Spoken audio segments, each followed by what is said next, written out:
What's going on, everybody? Blake here, Trade Tracer. As always, none of this is financial advice. Trade and invest at your own risk. And let's go ahead and get started here. We have the S&P pulled up here on a daily time frame. And really what this video is geared towards is helping you get prepared for next week, what I am expecting from the market, and how to basically approach the market and what we're looking for. So right now, we are in a no trend trading environment, which simply means that we don't have a trading edge for our specific trading style. The S&P did hold the bottom of the cloud, the 50-day simple moving average last week on Friday. But you can see just how well it's been trading within these bands and these levels. We did have a trigger above 470.9, and on the 16th, which was Thursday, we gapped above it and then just sold off the rest of the day. And so that stock never triggered, that trade never triggered for us. As you know, we need a candle to close on a daily basis above that trigger price, which is why this is still here. So didn't engage a position to add new long market exposure for us on the S&P. And quite honestly, right now, your best bet is to simply wait until we have price strength confirmation above these previous highs. If we can get above these previous highs on the S&P, I think the odds are once again in your favor for swing long trade setups. But going into the end of the year, there's a lot to consider. Things can get tricky. Last week, we had a lot of action. We had the FOMC. We had Powell talking about interest rates. We also had quad witching on Friday, which kind of speaks to this very volatile candle that we had on Friday, up and down again. Very, very choppy, very sloppy types of trading. And it's been a difficult environment to be a swing trader. And right now, like I said, your best bet is to wait until we see price strength confirmation above previous highs.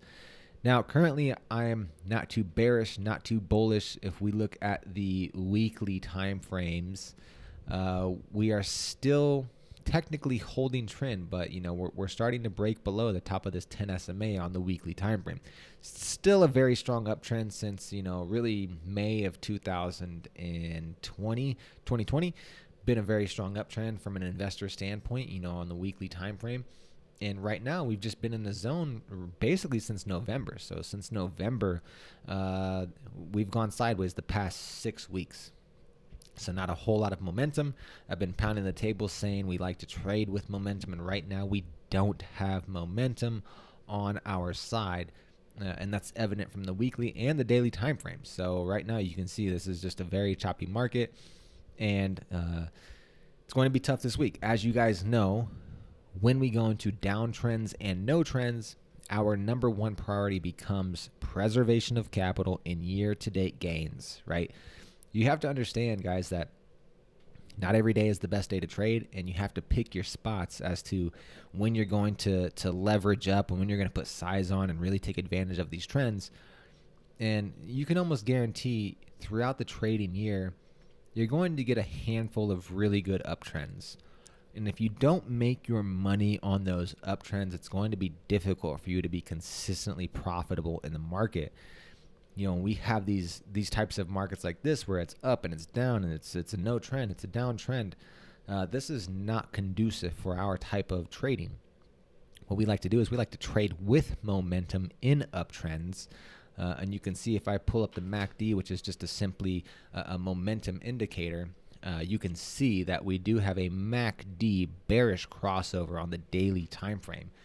So what this is telling us is that, hey, we simply don't have momentum in our corner. We like to trade when we have this MACD bullish crossover and we get these nice rips like this, like we had in our previous uptrend. That's where we get paid, right? So that's what we want to focus on. And that's really what we're going to continue to focus on is momentum trades with trend. And we're going to focus on the stocks and sectors that are leading the market. Okay, that being said, let's take a look at the Nasdaq. Nasdaq flagging below the 50-day moving average, not a good sign. You can see it is respecting this 382 level that I have in here from the QQQ. below 382, very big possibility that we see 380, 378, and maybe even 373. Wouldn't put that out of the realm of possibilities. All right, and especially on the weekly time frame, if we go to the weekly, you guys can see once again we're breaking below the bottom of that cloud, and if we pull up the MACD, once again in the weekly, no momentum, right? MACD is rolling over, so we don't have momentum in our favor. Now is not the time to be extremely aggressive and pressing long market exposure on these dips. All right. Taking a look at bonds. Bonds do look decent, back above the cloud, back above the 10 SMA. I would say above this level right here, above the December 13th high. This is good for an ad. This is good for a trade long. So keep a close eye on bonds. We could potentially see some more exposure in bonds in our investment portfolio. So keep a close eye on that. As you guys know, I'm big into crypto. I think Bitcoin is starting to form somewhat of a bottoming pattern, but we definitely need to hold this 200-day moving average. And you can see right now, so this black line, this is the 200-day moving average. Those of you that don't know, this is a very, very important moving average for not only traders, but also investors. So investors like to look at this 200-day moving average to see, okay, is price above the 200-day? If it is, probably more inclined that price is going to move higher, as opposed to price being low the 200-day moving average. Odds are not in your favor. And right now, you can see that Bitcoin is struggling to get back inside this cloud, which, as you all know, is essentially the 10 simple period moving average. And price has just been floating around this 200-day moving average right in here. So this area right here is very, very, very important. All right. So if we start breaking below the December 16th lows, you might be in store for some more downside and potentially in a rapid fashion. So keep a close eye on that. And Bitcoin definitely needs to hold this 200-day moving average, and ideally needs to get back above the December 16th high, which was the previous pivot high. I think if we can get back above, call it 52,000. If Bitcoin can get back above 52,000, I think we're in good shape, and we could see another rip to new highs as long as we can get there. As you all know, we are reactionary. We don't predict. We just react to what the data tells us. And right now, the data tells us to do nothing, right? If for our scenario and our specific trading style, we don't like to buy the dips. We like to put the odds in our favor. It's very difficult to be consistent and winning on a consistent basis by calling the bottom, right? Our strategy puts odds in the favor by getting behind trend and momentum. And what that typically means is that we wait for this bottoming process to play out. And then once we have price back above some key levels, i.e. this 52,000, then we have odds in our favor for a rip higher. Okay, so be patient on Bitcoin. Now, obviously, if you're trading this is the level I'm watching. But if you're investing in this, I'm just holding, right? I think Bitcoin is much, much higher if we're looking 3 to 5 years out. Same thing with Ethereum. Ethereum, relatively stronger. You can see the 200-day is down here right around the 3,300 level. You can see I have a couple anchored VWAPs in here. This anchored VWAP is from the previous major pivot low back on September 20th. And so far, we are respecting it. So as long as we respect and hold this 30, call it 3,900. If you want to get, give it a little bit more of a cushion, you could call it 3,800, which is this level right here. So as long as we hold 3,800 and get back above, well, really 4,200, I think then you can go ahead and take a stab at Ethereum long for a swing. So currently, the play in not only the market, but also the crypto market is do nothing and wait for more data to be presented until you can make a more educated decision as to how you want to allocate your capital. So right now, S&P, Nasdaq, Nasdaq's in a downtrend, S&P is in no trend.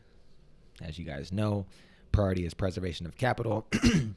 When we have those types of trading environments, And the same thing with the crypto markets.